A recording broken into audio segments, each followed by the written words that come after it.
everyone. Words are really important. It can give you pleasure as well as pain. So we should use them properly.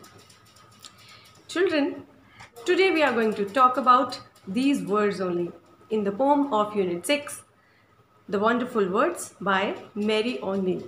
So let's start the poem, but before beginning the poem, let's have a small introduction of the poet.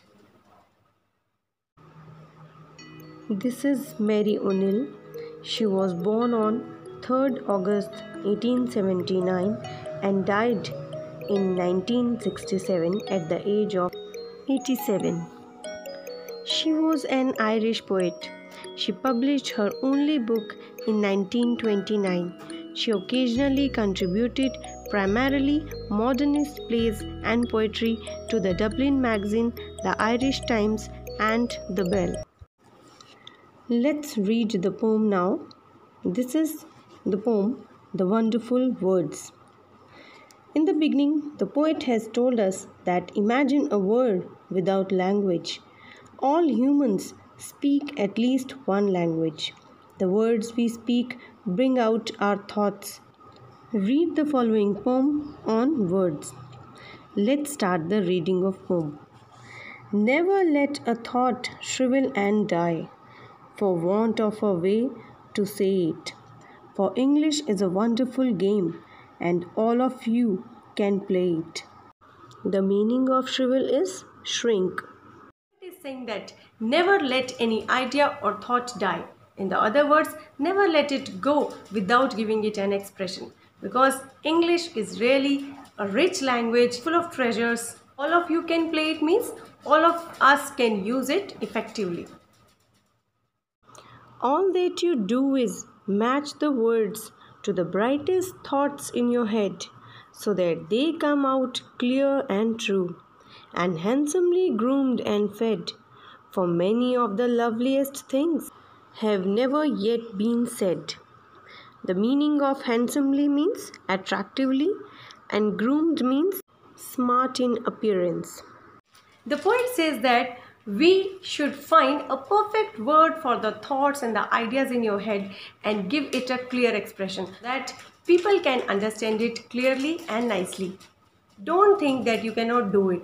There are yet many things that has not been done because of the lack of knowledge, lack of nurturing, lack of words. In this way, the poet is laying stress on learning a language completely and correctly. Words are the food and dress of thought. They give it its body and swing. And everyone's longing today to hear some fresh and beautiful thing. But only words can free a thought from its prison behind your eyes. Maybe your mind is holding now a marvelous new surprise. The poet says that words give a structure to the ideas and thoughts in our mind. We should never think that we don't have new thoughts. The thoughts are caged in our minds. And if there is anything that can set them free, that is only words. Now it's time to discuss poetic devices used in this poem. For that, I have taken stanza 1. First of all, we will see the rhyming words of the poem. Let's see the rhyming words. Here the rhyming words are it, then head and fed.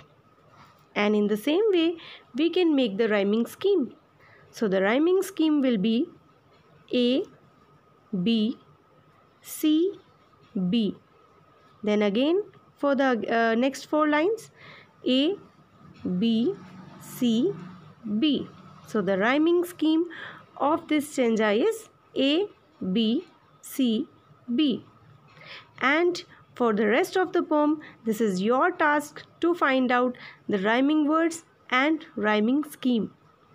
One more poetic device is used here. Can you guess which one is it? That is alliteration. What is alliteration?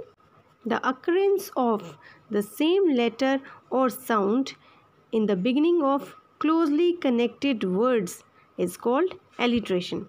So here, let me show you the example of alliteration.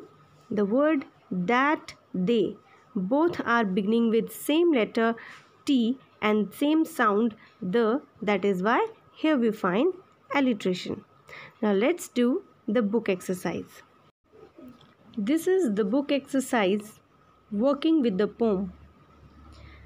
First is, with your partner, complete the following sentences in your own words using the ideas in the poem.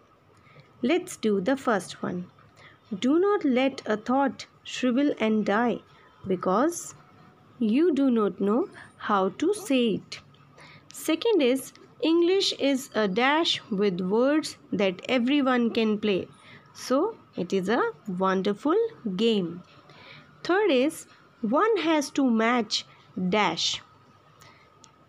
One has to match the words to the brightest thoughts in one's head. Fourth is, words are the dash of thought. So, words are the nutrition and dressing of thought. Children, that's all about poem, the wonderful words. Bye-bye and take care.